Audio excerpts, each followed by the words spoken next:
গ্রামের একটা কমন গুনাহ, জনপ্রিয় গুনাহ বলতে পারি, খুবই পপুলার একটা গুনাহের কাজ হলো আইল ঠেলাঠেলি করা। আছে না নাই? আইল ঠেলাঠেলি করা।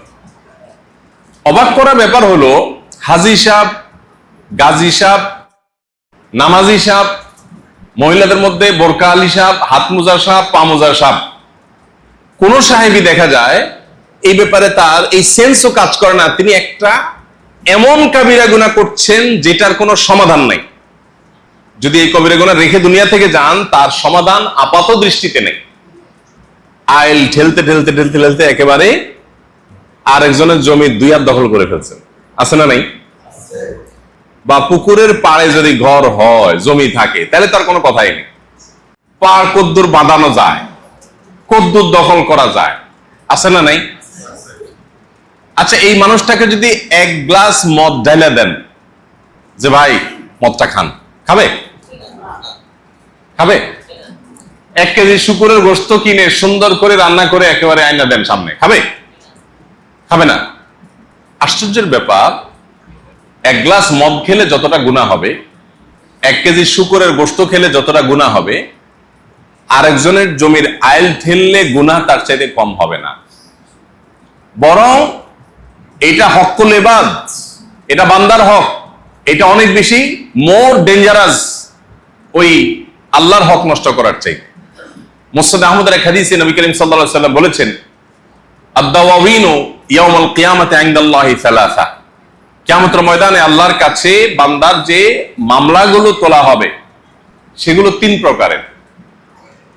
প্রথম শ্রেণী হলো এমন কিছু মামলা যেগুলো শিরকে লিপ্ত হয়েছে, কুফরে লিপ্ত হয়েছে, যেটা মুখরিজ আনিল মিল্লাহ, ইসলাম থেকে বের করে দেওয়ার মতো অপরাধ।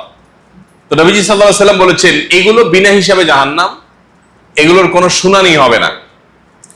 আর দ্বিতীয় যে মামলা আছে সেগুলো হলো আল্লাহবাদী মামলা, মানে আল্লাহর হক নষ্ট করছেন সেরকম অপরাধ। নামাজ পড়েন নাই, শুকরের গোশত খাইছে, মদ পান করছে, এমন কোন কাজ করছে যেটাতে আল্লাহর হক নষ্ট হয়, সেখানে বান্দার কোনো অধিকার সংশ্লিষ্ট না।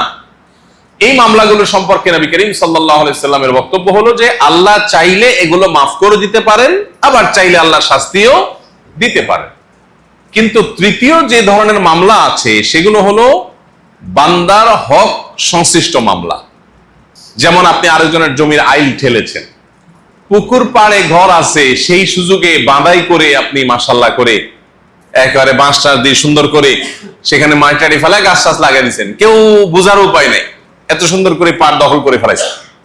রাস্তার লগে জমি, এখন জায়গাকে শেপ করার নাম দিয়া কোদাল দিয়া কোপায় কোপায় কোপায় দখল করে ফেলছেন। আমি এই বশিকপুরে অনেক রাস্তা দিয়ে ঢুকতে যায়, দেখি কিরে, আমি এই গ্রামের সন্তান, ছোটবেলায় বড় হয়েছি, এই রাস্তা দিয়ে বহু ঢুকছি, রাস্তাটাতে এত ছোট আছিল না, এখন ছোট হয়ে গেল, ব্যাপারটা কি?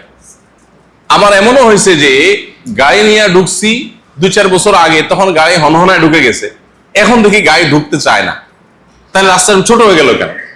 তখন ভালো করে মনোযোগ দিয়ে তাকালে দেখি যে মাশাআল্লাহ ওইটা সাইড থেকে শেপ করতে করতে করতে রাস্তার 1 হাত দখল হয়ে গেছে। যেই সন্তানের জন্য আমি এগুলো করে যাচ্ছি, এরা কেউ দায় নিবে কিয়ামতের দিন? বলবে আল্লাহ আমার বাপ তো আমাদের জন্যই চাইল ঠেলছিল, তো আব্বারে ছেড়ে দেন, আমাদেরকে ধরেন, বলবে কেউ? বরং উল্টাটা হবে। আল্লাহ বলেছেন, ইয়াউমা ইয়াফিরুল মারউ মিন আখিহি ওয়া উম্মিহি ওয়া আবি, সন্তানরা পলায়ন করবে সেদিন মাকে দেখে, বাবাকে দেখে, ভাইকে দেখে, যে না জানি কিছু চায়া বসে, ইয়া নফসি ইয়া নফসি হবে। সম্মানিত উলামা ইকরাম, আমাদের কর্তব্য মানুষকে এই সমস্ত অনাচারের ব্যাপারে সতর্ক করা, সাবধান করা।